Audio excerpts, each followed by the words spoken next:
从北京干完活的牛红苗准备回农村老家看望生病的老父亲，刚进自家院子大门，就让门槛给绊了一下。也许是着急心切吧，进里屋见爸爸正趴在床上输液，病情似乎也没有想象中那么严重，还是老样子。这时他才放心。一家人吃饭的时候，他还自嘲说，这还没进门呢，先磕一个，就好像是老天爷在提醒他也该回来尽尽孝了。这不饭后，他拿出一沓钱数了数，特别自豪地给了家里人。牛红苗在对家人花钱上的确是毫不吝啬，从这一点来看，家里人对他还是非常满意的。用他爸的话来说就是，我说红苗啊就是个闺女，要是个小子可以闯出来，意思就是现阶段的红苗已经做得够好了，要是个男人必成大事。可他们不知道的是，这些钱都是红苗用身体换来的。大家好，欢迎来到猫眼观察室，在这里猫也收集了天下最新的奇闻趣事，带您进入闻所未闻的奇异世界。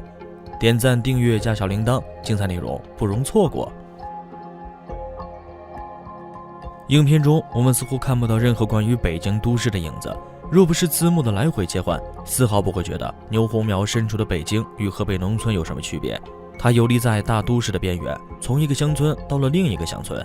在普通人的印象里，风俗工作者一定是狐媚妖艳、魅惑做作。可是牛红苗跟一个普通的农村女孩子没有区别，身材一般，长相一般，穿着土气。离开爸妈回到北京后，牛红苗做的第一件事就是先去到医院检查身体。他怕自己身体一旦出了问题之后，就没法负担家里老人的经济了。更何况现在父亲年纪越来越大，病情只会慢慢恶化。检查结果出来后，医生说有一项没有问题，但还有一项得再等等结果，可能不容乐观。这时他心里咯噔一下，正当自己开始担心的时候，手又很顺溜的从兜里掏出了烟，点上了。这医院结果还没出来，没过多久他就接到了客户的电话，让他尽快赶到约定地点。可能是身体不太好的原因，过不了一会儿，客人就开始骂骂咧咧的催，怪他做事拖拖拉拉，叫他赶紧的。这下牛红苗不乐意了，牛脾气立马上来，直接开怼，就算是老客户，一点面子也不给。最后撂了一句，能等就等，等不了就算了。牛红苗脾气不好，一来与他从小生活的环境有关，更多还是与他现在的职业有关。脾气不好的不仅仅只有牛红苗，他周围姐妹的脾气那都是一山更比一山高。一如往常，牛红苗来到他上班的地方，里头俩姐妹就已经开始吐槽昨晚的工作战况。叫燕子的这个女人开口就骂，一个晚上她就摸，烦死了。在牛红苗另一个上班的地方，有个叫格格的女人，也是个狠角色。牛红苗跟她是真正的老铁关系。虽然这个圈子里的姐妹脾气好像都是半斤八两，但总有那么一个点，还是能让她们温顺的像只小绵羊。格格的男朋友宝爷在他们那一代也是恶霸一枚，打架赌博无恶不作。可刚巧这样的男人出现，正值格格心头好。每回打电话，格格总是嗲的不行，让旁边的牛红苗也是听得醉醉的。当然牛红苗也不例外，给自己的男朋友许金强打电话的时候也是腻歪到不行。牛红苗给他的评价就是特执着一小伙子。许金强因为照顾过牛红苗2次生意后，两人越走越近，就好上了。再后来许金强也因为工作忙，两人就电话亲热，并且打电话频次还挺高，热度始终不减。牛红苗也去过许金强干活的工地，他在工地上开塔吊。其实两人各自工作地点离得并不远，工地上很多工人也都会经常光顾牛红苗他们的店子，可他就偏偏看上了许金强，跟他对上了眼。虽然两人谈了恋爱，可现实生活终究要继续。牛红苗的工作不能丢，家里也得要时常回去看看。眼看着老父亲这段时间内频频犯病，家里麦子也马上要开始收了，牛红苗不得不店里家里两头跑。提供特殊服务的时候，牛红苗只做快餐，一次50。因为地界好，附近的工厂工地又比较多，虽然价格低，但赶上人多的时候收入还是很可观的。不过有时候也会经常受到客人的恶语相向，更可恶的是还会收到他们给的假钱，等到事后才发觉。为了跟客户搞好关系，再加上又是性情中人，牛红苗有时也会跟客户一起出去吃夜宵。在饭桌上听到的聊到的无非也就是男人女人那点事儿，但这些事儿聊多了总会翻车。饭桌上一哥们口误，有点亵渎他们这行，牛红苗自然是不买账，给自己倒了一杯酒说，以后呢想联系打个电话，不想联系就滚蛋。说完一口干了杯中酒。这样的局面在牛红苗人生里应该碰到不少，心里也非常笃定他跟他们之间的界限到底在哪里。更何况现在他内心已经有了一个许金强，底气更足，只能说他干了那杯酒，放下杯子的那股劲儿很江湖。牛红苗现在的老板许勤，别看平日里和下面的小姐妹打打闹闹玩得很近，一旦谈起钱来，那可是算得比谁都清楚。牛红苗之前也听说过许勤在业内是出了名的黑，所以就在牛红苗找到许勤的时候，就先把价码给谈好了，做人做事都不含糊，条件谈好，合作也还算愉快。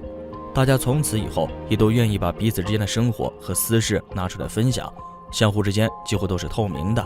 别看他们平日里是做这样的工作，各自也有各自的男朋友，骨子里个个都特别洒脱任性。去到 KTV 唱歌的时候，他们也总会点几个小帅哥陪着一起疯闹。许晴过生日这天，她就带着自己的男朋友，牛红苗姐妹几个也各自点了自己熟悉的小帅哥，去了也就是图个高兴玩玩而已。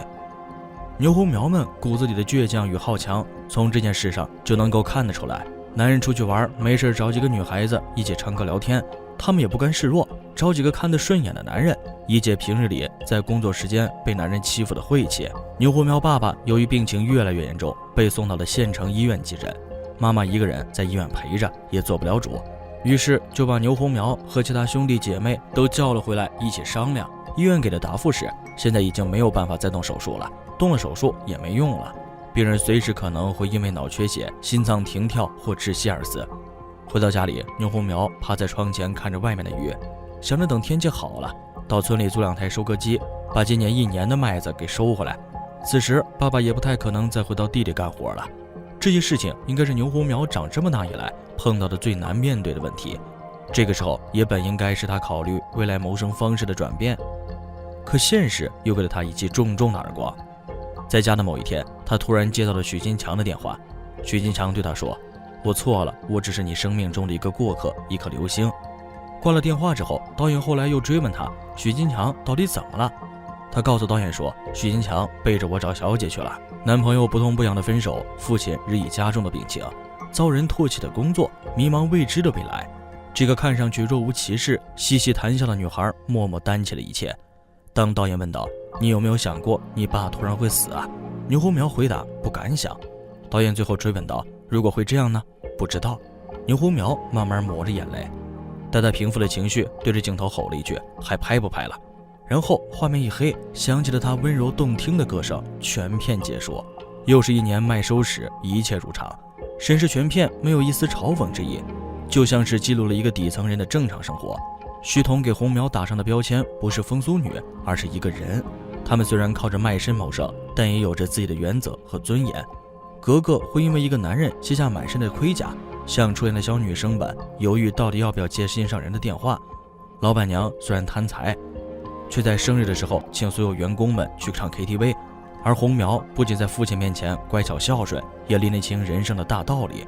他教训对他出言不逊的朋友说，懂得互相尊重才是生存之道。徐彤的麦收讲述的不是一个故事，而是一个普通人的真实生活。他的影片里出现的话不到10句，或许他根本不希望通过这部影片去传递自己的观点，他只是希望可以客观地记录下这些隐形的人们，这些所谓特殊群体的喜怒哀乐，他们的友情、爱情、亲情。或许徐彤就是想以这种方式告诉观众，千差万别的生活条件却不代表生活本身有着贵贱之分。好了，今天的内容到这里就结束了，大家还知道哪些类似的风俗？欢迎在下方留言分享，最后再求一波点赞和订阅。如果你喜欢我的影片，千万别忘了按下小铃铛，这样才不会错过接下来的精彩影片哦。我们下期节目不见不散。